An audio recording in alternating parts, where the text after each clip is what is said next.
Assalomu alaykum hurmatli televizor ko'ruvchilar. Uyg'ur televiziyasining kundalik xabarlarini ko'rishinglarni qarshi olamiz. Oldi bilan xabarlarimizning muhim mazmunlarini tanishtiramiz.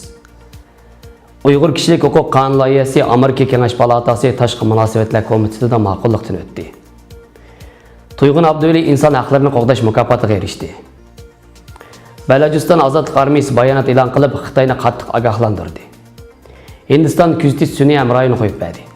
Tövəndə diqqətlə xəbərlərimizin təfsili məzmunları olsun. Erkin Asiya radiosu xəbərində Uyğur kişilik hüquq siyasəti qanun layihəsi Amerika Kengash palatası tashqi munosabatlar komitetida ma'qullikdan o'tgan. Avam palata a'zosi Marco Rubio va Bob Menendez qatorliqlar 22 may bayonot berib, Uyğur kişilik hüquq siyasəti qanun layihəsinin Avam palatası tashqi munosabatlar komitetida ma'qullikdan o'tganligini bildirdi. Marco Rubio bayonotida Şinjandagi Uyg'ur va boshqa g'olliq musulmon sonliqlarga qaratilgan sistemalik va mislsiz kishilik huquq dafsandichiligida qo'liba Xitoy hukumati va Kommunistik partiyasi rahbarlaridan hisob olish bakli kechikib ketdi. Kengash palatasi tashqi ishlar komiteti bizning ikki partiya hamkorligida tunishtirgan Uyg'ur kishilik huquq siyosati qonun loyihasini ma'qullikdan o'tkazib, intayin ahamiyatli bir qadamni bosdi dedi. Mazkur qonunni hamkorlashib tunishtiruvchilarning biri Avam palatasi a'zosi Yangi Jersey shtatining Demokratchilar partiyasidan bo'lgan vakili Bob Menendez alohida so'z qilib, bugun hammaylar Uyg'urmiz. Xitoy Uyg'urlarga silayotgan qo'rqinchli va sistemlik zulm, universal kishilik huquq prinsiplarini qadrlaydigan barliq insonlarga qilingan o'rtaq haqorat. Beijingning Şinjangda yurgizayotgan sistemlik, ko'lamlik taqiqlash insonlikni, insonning hayotini, milliy, diniy va kultur erkinligini qadrlaydigan har bir odamni shirkundirish kerak deganlarni bildirdi. O yana Kengash palatasi tashqi munosabatlar komitetining mazkur qonun loyihasini ma'qullikdan o'tkazib, Xitoy raisi Xi Jinping va Xitoy Kommunist partiyasining mudhish dunyo qurish g'oyasiga qarshi ko'krak kerib o'tirib chiqqanligiga apirin o'qidi. U bayonotining davomida Amerika Avam palatasining boshqa a'zolarini mazkur qonunni tizdan ma'qullikdan o'tkazishga da'vat qildi. Uyg'ur kishilik huquq siyosati qonun loyihasi 2018-yil noyabrda bir qatim va bu yil yanvarda tuzitilib yana bir qatim tunishtirilgan. Qonun loyihasi Davlat Majlisi tarafdan Cumhuriyetçilik partiyasidan bo'lgan Christopher Simist qatorliqlarning kepilligida tunishtirilgan bo'lib, qonun loyihasiga bu navbat Kengash palatasining Cumhuriyetçi va Demokratchilar partiyasi vakillaridan 30 dan ortiq kishi imzo qo'ygan. Qonun loyihasida tövəndəki məzmunlar alohida ko'zga qildi. Amerika hukumati Birlashgan Davlatlar Tashkiloti kishilik huquq oliy komissari va Birlashgan Davlatlar Tashkilotining munosabatlik doklad tayyorlovchilarining Uyg'ur rayonida bo'libmi atalmish qayta tarbiyalash lagerlarida jiddiy ham cheklimsiz holda tekshirish ilib berishiga qaratilgan chaqiriqlarni qo'llaydigan bir strategiya tuzib chiqish. Amerikaning Birlashgan Davlatlar Tashkiloti vakillariga Birlashgan Davlatlar Tashkilotidagi ovoz berish huquqidan foydalanib, Xitoydagi Turkiya musulmonlarga qaratilgan keng ko'lamli tutqun, tan jazosi va majburiy emgak qilmishlarini ayblashga yo'l yo'riq berish. Amerika Tashqi ishlar ministrligida Şinjang ishlar moslashtiruvchi tayinlashni o'ylashish. Tashqi ishlar ministri xalqaro magnistika qonunini yurgizib, Sharqiy Turkiston va boshqa rayonlardagi kishilik huquq dafsandichiligiga bevosita chetilgan Xitoy hukumati va partiyasi ichidagi amaldorlar ham Uyg'ur avtonom rayonining partiya sekretari Chin Chuango qatorliqlarga jazo tadbirlar qo'llanish. Erkin Asiya radiosining qatma-qat qiyinchiliklarga qaramay, Sharqiy Turkistonning navbatdagi vaziyati haqida davomli tafsiliy ma'lumotlarni berib kelayotganligini taqdirlash. Amerika Federatsiya tekshirish idorasi Xitoy Amerika tuproqlarida Amerika fuqarolariga solgan tahdidlar haqida aloqador organlarni uchur bilan ta'minlash.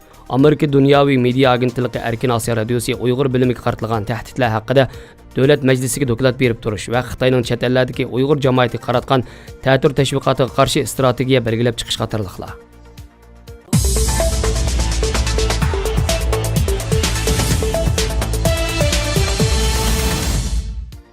Tuyg'un Abduvali inson haqlarini qo'g'dash mukofotiga erishdi. Mississaugadagi Anatoliya Islom markazi Kanadadagi Sharqiy Turkiston jamiyatining raisi Tuyg'un Abduvalini mukofotladi. 21 may Kanadaning Torontoga yaqin Mississaugadagi Anatoliya markazida Kanadadagi Sharqiy Turkiston jamiyatining raisi Tuyg'un Abduvaliga Uyg'ur musulmonlarining inson haqlarini qo'g'dash uchun uzun yillardan beri zo'r ajr singdirgan va to'xtamay harakat etib qolgan degan nom bilan mukofot berdi. Mukofotlash faoliyatiga 500 yaqin odam qatnashdi.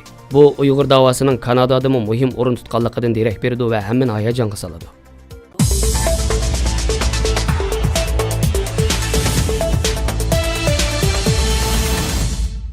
Pakistanning Balojiston o'lkasidagi yerlik balujlarning qurolliq tashkiloti Balojiston ozodlik armiyasi bayonot e'lon qilib, agar Xitoy Balojistonda Qashqar-Gwadar iqtisodiy koridori qurilishini davomli olib borsa, uning ichinishli oqibatga uchraydiganligini ogohlantirib bayonot e'lon qilib, Balojiston ozodlik armiyasining Majid brigadasi nomli alohida qism tashkil qilganligi, yaqinda Gvardardagi Marvayat mehmonxonasiga qaratilgan hujumni bu qismning olib borganligini bildirgan. 11 may kuni yuz bergan bu hujumda Gwadar port qurilishi qatnashayotgan Xitoylar nishon qilingan bo'lib, hujumda oz deganda 8 odam o'lgan. Vimeo nomli torda e'lon qilingan bayonotda Xitoy Balojistonga ruxsatsiz kelib, bizning dushmanimizni qo'lladi. Pokiston armiyasining yezilarimizni vayron qilishga yordamlashdi. Lekin endi bizning vaqtimiz keldi. Balojiston ozodlik armiyasi Xitoy-Pokiston iqtisodiy koridorining Balojlar zaminda echinishlik mag'lub bo'lganligini ko'rsatdi. Balojiston sening kengaymish harakatining go'ri bo'lib qoladi. Majid brigadasining alohida qismi qurilib, Xitoy amaldorlariga va uning aslahalariga nishonli hujum qiladi deyilgan. Balojiston Xitoyning Qashqar-Gwadar iqtisodiy koridorining dengizga chiqadigan eng strategik tugunidir. Xitoy hukumatı Sharq Turkistonning Qashqar shahri bilan Balojistonning Gwadar portini tutashtirgan bu qurilishda 50 million dollar mablag' ajratgan. Lekin bu qurilish yerlik Uyg'urlarning, shuningdek yana Balojiston xalqining qarshiligiga uchirgan. Balojiston tashkilotlari bu qurilishda Baluch xalqining manfaati qurbon qilinganligi, uning boyligi talon-taroj qilinib, muhiti vayronchilik uchrayotganligini ilgari surib, hujum nishonini Xitoyning bu rayondagi ishchi va injenerlarga qaratgan.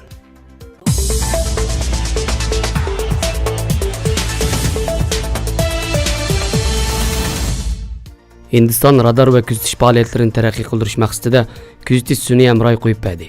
Hindiston olam qatnash tadqiqot tashkiloti tomonidan bu vaqtda e'lon qilingan bayonotda ko'rsatilishicha, olam o'lkasidagi kuzatish sun'iy hamrohi nomli raketa Andhra Pradesh qatnash bazasidan Risat ishkibi orqali qo'yib berilgan. Bayonotda ta'kidlanishicha, radar suratga olish alohidaligiga ega bo'lgan kuzatish sun'iy hamrohi yezigilik, o'rmonchilik va jiddiy ahvollarga taqobil turish, qo'mondonlik sohalarida ishlatilgan.